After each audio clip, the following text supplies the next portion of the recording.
Hello and welcome to yet another episode of the Mr. Wrong Show. Did you know that DC Comics has 3 villains named the Octopus? That's right, it's true. They do. And all of them only appeared once. Only in one single story each. I bet you never knew of this. One appeared in the 40s, one in the 50s, and one in the 60s. And they have nothing to do with each other whatsoever. They are all completely separate characters. I guess DC just forgot that they already had a villain called Octopus. Twice! They forgot it twice! Anyway, in this video I'm gonna go through these 3 forgotten, extremely obscure octopuses. And naturally we begin with the very first one. The Octopus. The very first Octopus appeared in More Fun Comics, issue number 80, published in 1942. And that title is pretty much a lie because none of these comics are any fun at all. The Octopus appeared in the second story of this comic, a Dr. Fate story. So yes, the first Octopus was a Dr. Fate villain. And he looked like this. Yep, there you have him, your very first DC Comics The Octopus villain. So what's this guy's deal? Well, he's a crook and he uses some kind of thick purplish gas to appear and disappear in. And that's why they call him the Octopus, I guess, because it's a bit like the ink that octopuses leave. Yeah, the connection is tenuous at best. So in the story, this guy appears before a criminal in a puff of smoke and proposes a deal to him. If he joins the Octopus, he will let him be part of a brilliant scheme. The biggest criminal scam of all time. A true master crime. Or so they make it appear, but what it actually is just they're gonna trick rich people into going to a carnival and there they're gonna mug them. That's it. That's the big brilliant scheme. And that's what this entire comic is about. The Octopus recruits a bunch of guys and has them kidnap rich people and take them to this carnival that they've set up. And there it's revealed that they're not actually being kidnapped, it's just a publicity stunt, and they're then led into the carnival where they're mugged. But oh no, they're not actually being mugged, they're gonna get their money back. It's just part of the theme, I guess, of this carnival. It has a sort of get robbed and kidnapped theme.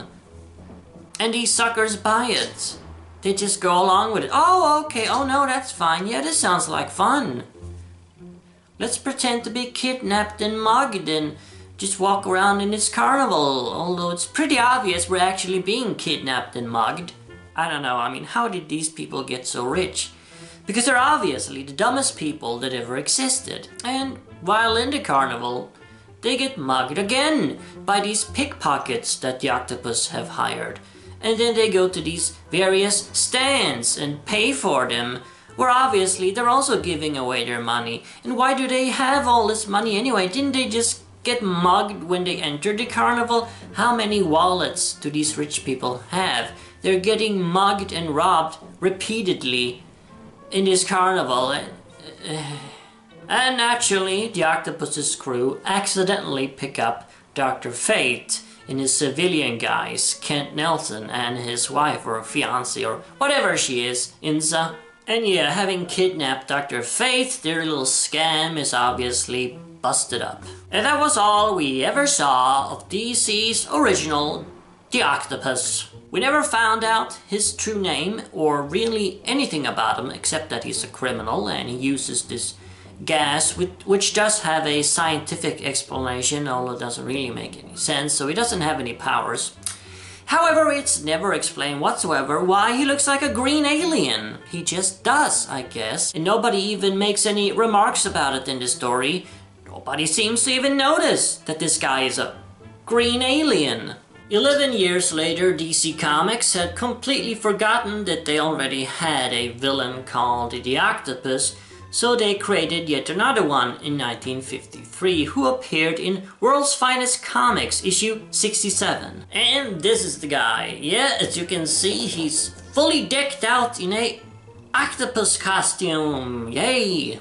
and he appeared in a Green Arrow story featured in this issue, so this one is a Green Arrow villain. His real name is Al Michaels, aka Al Slippery Michaels, a crook who's apparently known for breaking out of prisons. This time around he breaks out by hitting a guard on the head with an 8-ball. I guess that's how easy it is. No wonder he's known for breaking out of prisons. After this, Slippery Al becomes completely obsessed with the number 8 for some darn reason.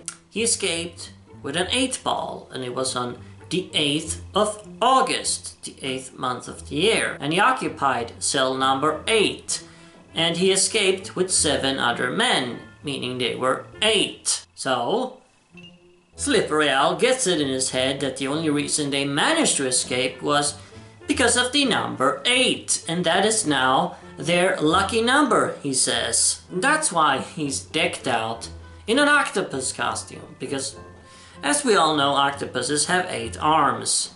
So naturally, he must become the octopus and wear this absolutely ridiculous costume. Probably the worst supervillain costume I have ever seen. He even makes Killer Moth look good. The number 8 being their lucky number, the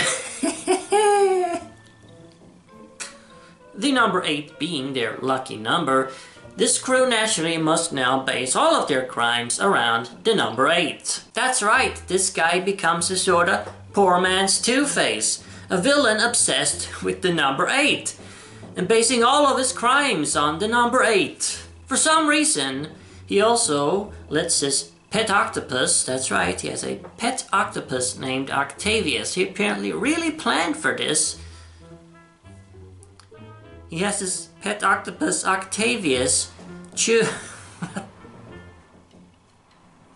He has his pet octopus Octavius randomly point at a letter, and they also base their crime around whatever letter the octopus randomly points at, as well as basing the crime around the number 8. No wonder DC forgot about this goddamn loser, because after Green Arrow defeated him at the end of the story, he never appeared again. Exactly 10 years later, though, DC Comics had yet again completely forgotten that they already had 2 villains named the Octopus, and thus created yet another one. He appeared in World's Finest Comics, yet again World's Finest Comics, even the same title, in issue 131, published in 1963. This guy is the leader of a vast criminal organization that terrorizes all of America, running into both Batman and Superman. And that's about it. He wears an octopus costume, but other than that, he doesn't really tie into any kind of octopus theme whatsoever. He was defeated because the heroes found his hideout by following a trail of ink. Ink, get it? Like octopuses releases ink? I guess that's an octopus connection. The heroes even make a big deal out of it, laughing in his face that he was defeated by Ink, the octopus. Pretty pathetic, not gonna lie, pretty pathetic.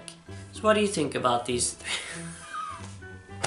So what do you think about these 3 guys? Do you think they're any good? Can they be salvaged? Can they be used again? Should they be brought back? Any of them? All of them? Maybe in the same story you could have the octopus team up you've always wanted. To be completely honest, I actually think that the second octopus, Slippery Al Michaels, does have some potential.